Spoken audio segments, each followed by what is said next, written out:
Thank you for joining us on this Tuesday afternoon. I'm Jurnee Taylor, and here are the top stories we're following for you now at noon. Former President Trump and 18 others were indicted in Georgia last night. The latest details on the charges from Atlanta. Plus, an outpouring of support after Razorback great Alex Collins' passing. How his former teammates are remembering him. And we are still learning more about the passing of a school security guard after a crash yesterday. How the school has been working to make that road safer for years in 4 minutes. More on those headlines soon, but first a look at weather. Meteorologist Nathan Scott. Is it October 15th or, I mean, when it just feels so nice outside. That might be a stretch. Okay, it's a stretch. Okay, well, okay. Maybe September Okay, 15th, September. because our average high by the end of August is around 89. Then we get into the mid-80s once we get into mid-September. But look at this 24-hour temperature difference map. Lots of blue showing up, and that's because temperatures are about 5 to as much as 12 degrees cooler than this time yesterday. Here are the numbers along with visible satellite. We got lots of sunshine.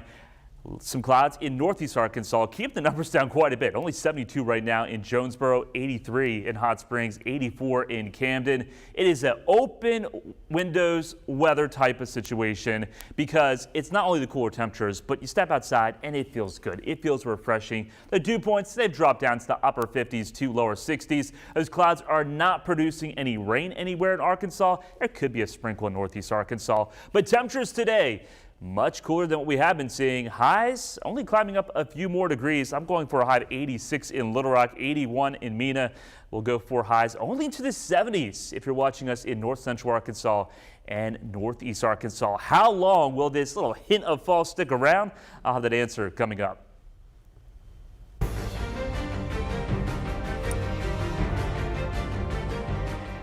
Former President Donald Trump is facing a new indictment naming him and 18 allies in an alleged criminal conspiracy to overturn the 2020 election results in Georgia. Christian Benavides reports on the state charges. I just want to find 11,780 votes. That January 2021 phone call between outgoing President Donald Trump and Georgia's Secretary of State launched a 2.5-year investigation, culminating in a criminal indictment handed up last night. The defendants engaged in a criminal racketeering enterprise to overturn Georgia's presidential election result. The 41-count indictment names Trump and 18 of his allies, including Chief of Staff Mark Meadows and Trump's personal attorney, Rudy Giuliani. Trump himself is facing 13 felony counts, including violating Georgia's RICO Act, a racketeering law used to take down major crime organizations. What you have is a mandatory minimum sentence for anyone who's convicted. It's a punishment of 5 to 20 years. So there's no walk away from this. There's no probation on this. Trump has continually maintained his innocence, and in a statement, his legal team accused the DA of trying to force through and rush the indictment. The Fulton County District Attorney has asked all 19 defendants, including the former president, to surrender here in the next 10 days. Trump is currently the GOP frontrunner in a bid to get his old job back. Many of his Republican competitors are set to debate in Milwaukee next week. For now, Trump allies tell CBS News he's leaning against showing up in Milwaukee and instead is focusing on rallying his own supporters as he faces down all of these indictments. Those include the documents case at his Florida home, the January 6 case in Washington, D.C., and the New York hush money case, all amounting to more legal trouble than has ever faced a former U.S. president. Christian Benavides, CBS News, Atlanta. An outpouring of support overnight for former Arkansas Razorback Alex Collins. The Hog great died in a motorcycle crash in Fort Lauderdale, Florida over the weekend. He was just 28 years old. The running back played for the Hogs from 2013 to 2015. He has the second most rushing yards in a career for the Razorbacks. Collins went on to play 5 seasons in the NFL, and as you can imagine, reaction from his former teammates and coaches are pouring in.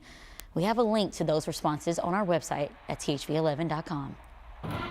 He would do everything he needed to do to support our children. As neighbors, we can act in a way that doesn't think just about ourselves, but thinks about others. And had we done that today, Officer Montgomery would be going home to his family. As the Robinson Elementary School community grieves the loss of Victor Montgomery today, others are asking what else can be done to avoid accidents like this from happening again. As CHV 11 Sarah Hobakowitz shows where the schools are located, it makes this a very complicated situation.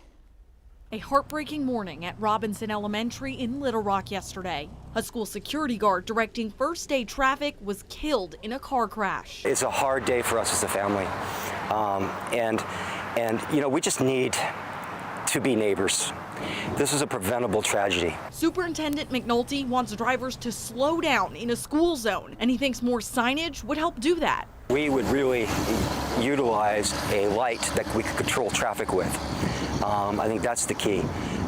Just flashing lights is not what we need. The district says their request for a crosswalk years ago never happened, blaming some of the confusion on where the schools are located. The issue is that Robinson Elementary is in the county and Robinson High School and Middle School is in the city, and this is a state road.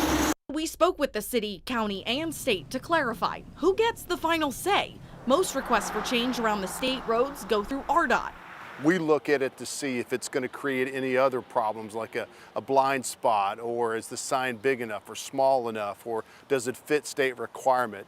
Years ago, RDOT says they approved a flashing light in the area, but there's still some confusion between RDOT and the county on which would need to approve a traffic light. And right now, Parker says everything is up to code. Based on all the state law requirements, it had everything in place to warn drivers that they were approaching a school zone. Now RDOT and the school are asking drivers to pay close attention to those signs to not only follow the law, but keep people safe. You know, I think we're still going to look at working with the state, the city, and the county to get a light in place. We all have to be neighbors and take care of each other. Superintendent McNulty says the district has already asked for grief counselors for the elementary and high schools. Reporting in Little Rock, Sarah Hobakowitz, THV 11 News. Well, state police say the driver who hit Officer Montgomery is cooperating with the investigation. The prosecuting attorney will ultimately decide the decision about pending charges. In North Little Rock, classes will continue as normal today after a safety concern on the first day of school. North Little Rock School District sent out an official letter to parents and staff saying a student at Amboy Elementary School brought a, quote, weapon to school. School officials did not disclose the type of weapon, but says no student or staff member was ever in direct danger. The school never also went into lockdown. A man faces murder charges in the death of a 3-month-old. 24-year-old Roger Sorge was taken into custody days after police were called to the home by the child's mother. The baby and 2 other children were left under Sorge's care while the mother was at work. She found the baby unresponsive after returning home from work. It's unclear how the baby died, but Sorge has been booked into the Scott County Detention Center and is facing first-degree murder charges.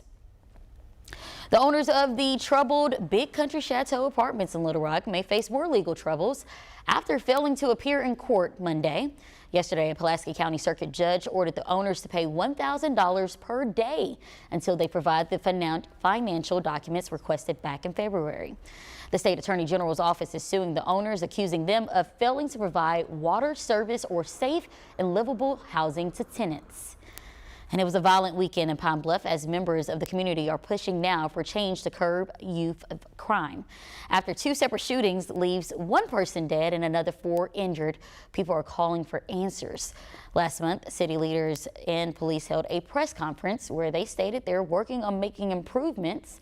Earlier this year, the city hired someone to address youth crime with a boots on the ground approach. Now, community leaders are working to reintroduce anti-violent programs. Albert Brewer started Gloves Not Guns, teaching kids how to box to help develop conflict resolution solutions. There is some people that's getting together. We're gonna really truly go at this issue, hard, and just address it. Brewer says he wants to see more programs for the youth and more police officers patrolling the streets. Well, we'll be watching the Little Rock City Directors meeting today for the next step on the mayor's sales tax proposal. It comes after the first of 7 community meetings were held last night. Mayor Frank Scott Jr. is proposing a 1-cent sales tax increase for capital projects. The mayor is hoping to get this proposal on the November ballot, but City Director Cappy Peck worries it's being rushed. I think this is exactly what we've been hearing. People feel like it's so quick. I personally am in favor of waiting till next year. The Little Rock City Directors still have to decide whether to put the proposal up for a vote in November or wait until next year. It's the last item on the agenda at tonight's meeting, and there is another community meeting tomorrow at the Second Baptist Church downtown. Recovery efforts continue in Maui as investigators try to figure out what started the fire in the first place. The latest on rebuilding after the break. Nathan? We've got beautiful blue skies all across central Arkansas this afternoon. It is delightful out there. It does not feel like the middle of August, but it's not going to last, unfortunately. I'll let you know when the heat and humidity return coming up.